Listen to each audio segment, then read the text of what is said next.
Diddy's trial descended into chaos on Wednesday when his attorneys called for a mistrial, claiming the prosecution raised an outrageous suggestion in front of the jury.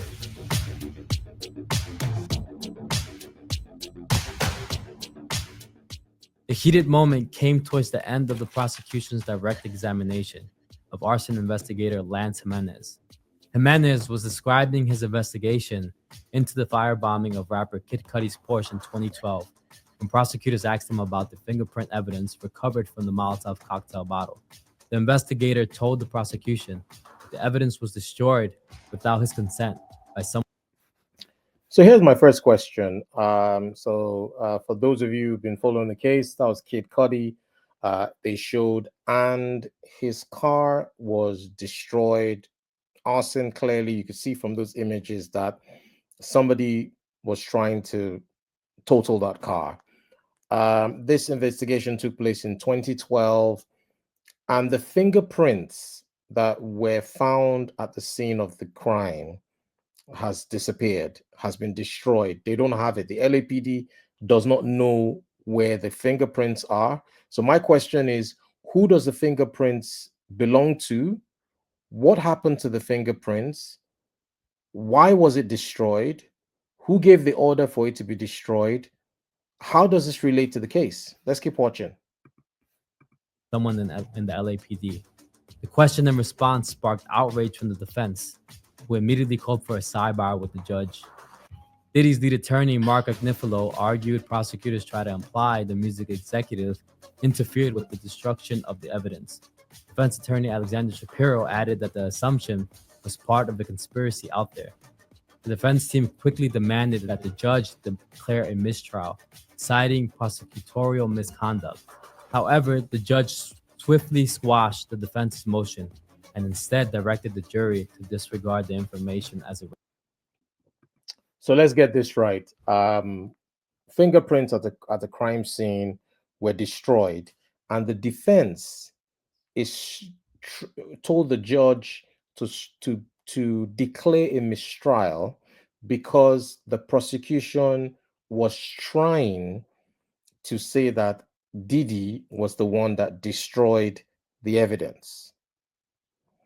And that's the reason why they were asking for a mistrial. And the judge is basically saying, this is too flimsy. We are not going to have a mistrial because of that. But my questions that I asked before still remain pertinent. What happened to the fingerprints? If a big case like this, if a big star like 𝐾𝐨𝐺 can have the fingerprints to his destroyed car missing, what does that say about regular folks like me and you? God forbid that we have a situation like that. It doesn't have to be a car explosion or some kind of situation where you think that the police have come, you think they have done a good job, they've taken fingerprints, and they say later on, years to come, nobody knows where the fingerprints are. I thought these things were sealed and kept in secure locations, but this case is showing me something different. Let's keep watching. Relevant.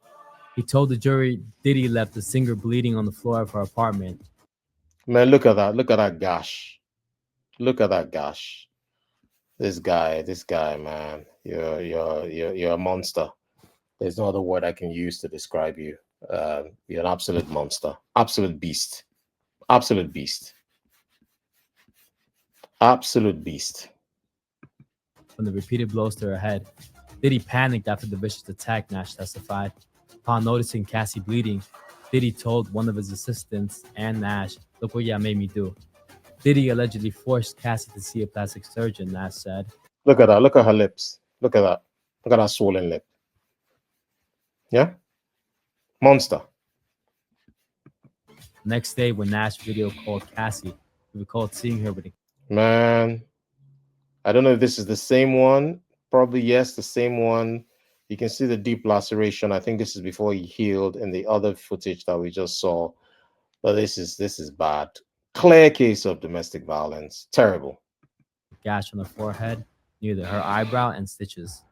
The stylist testified how he saw bruises on Cassie's body quite often. Yeah, look at that again. Nash recalled one phone conversation where Diddy threatened Cassie that he would release her freak-off tapes on the internet. In the same conversation, Diddy warned Cassie that he would also send a copy to her parents' workplace to get them fired from their jobs. Nash is expected to continue his testimony tomorrow. We'll be back on Wednesday with the latest on the Diddy trial.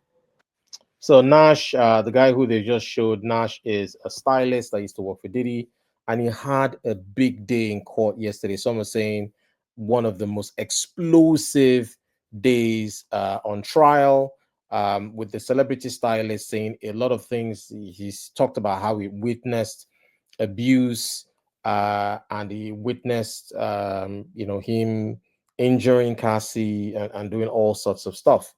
How this relates directly to RICO, I'm not 100% sure. I'm probably going to do another video on breaking down what are RICO charges, what does it mean, etc.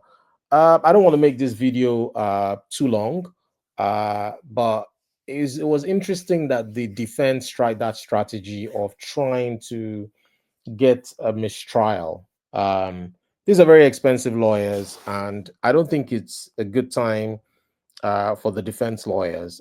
It's just been witness after witness after witness after witness, and they're all pretty much saying the same thing. They're all corroborating each other's evidences against Sean Puffy Combs. But I'm still trying to see how it all ties in together for racketeering. But we still have 5 weeks to go, so we have to be patient and let the prosecution come up with everything they've got. The defense lawyers haven't called any witnesses yet, but it'll be interesting to see what will happen in that sector. Don't forget to subscribe, like, share, and comment, and I'll see you guys in the next video.